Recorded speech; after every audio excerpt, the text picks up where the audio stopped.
Somewhere in America right now, a retired teacher is opening her mailbox expecting a pension check that might not exist in 10 years. And she has no idea, because on paper, the system looks stable.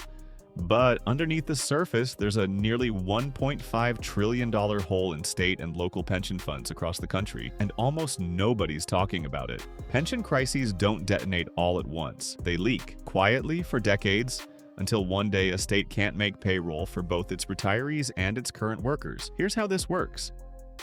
When you retire from a state job, you're promised a pension, a fixed check for life. To pay for that promise decades into the future, the state has to set aside money today and invest it, assuming it grows enough to cover what's owed. Except that's not what happened. For decades, states have underfunded these plans, not from stupidity, from convenience. Contributing the full amount every year is politically painful, so instead they contribute less, assume the investments make up the difference, and kick the bill to whoever's in office 20 years from now. It's the government equivalent of paying the minimum on your credit card and hoping your future self figures it out. The average state pension plan is only about 75% funded. Some states are far worse. Illinois and New Jersey hover around 40%, which is the pension equivalent of promising your kid a car and having enough saved for the steering wheel. And the assumptions these funds are built on are wildly optimistic. Most assume around 7% annual returns forever, without a single bad decade. But markets have recessions. They have crashes.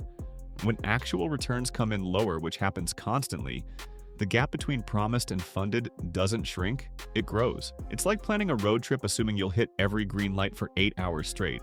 And here's the part that should worry you. This isn't a future problem, it's already happening in slow motion. When a fund runs low, states have two options: put in more money now or cut benefits later. Both are landmines, so most states do neither. They wait and hope the market bails them out, which is exactly the thinking that turned Detroit's pension shortfall into an actual bankruptcy filing in 2013, where retirees watched their benefits get slashed by a judge. Not Congress, not voters. A judge because the money wasn't there anymore. Detroit wasn't an isolated case, it was a preview. Right now, Illinois, New Jersey, Kentucky, and Connecticut are sitting on shortfalls so large some analysts believe there's no realistic path to full funding without dramatic tax hikes or dramatic cuts. Zoom out nationally, and the total unfunded liability across all state and local pensions is somewhere between $1.5 and $6 trillion. So who's left holding it? Current workers and future taxpayers. Because most state constitutions guarantee these benefits as contractual obligations, meaning when a fund runs dry, the money has to come from somewhere. Higher taxes, cuts to schools and infrastructure, or in the worst cases, benefit cuts that survive legal challenges because there's no other money left. Can this actually be fixed? Yes, but it takes exactly the kind of unpopular decisions that got us here in the first place. Option 1. Fully fund the annual contribution. Every year, no exceptions. Politically brutal, since it means immediate pain with a payoff that doesn't show up for decades. Option 2. Adjust the assumed rate of return to something realistic, closer to 5 to 6%. This costs nothing up front but reveals the true size of the problem instead of hiding it behind rosy math. Option 3, the one nobody wants to touch. Shift new employees into hybrid plans, a smaller guaranteed pension plus a 401k style account. It doesn't fix the existing hole, but it stops the hole from getting deeper. None of these are exciting. None will get a politician reelected. But the alternative is what Detroit already showed us, waiting until a bankruptcy judge makes the decision for you, at a scale that could affect tens of millions of retirees nationwide. This is a slow motion crisis hiding behind favorable accounting and short political timeline. Nobody in office today created this problem, and nobody wants to be the one who admits how big it's got. So the pension time bomb keeps ticking quietly,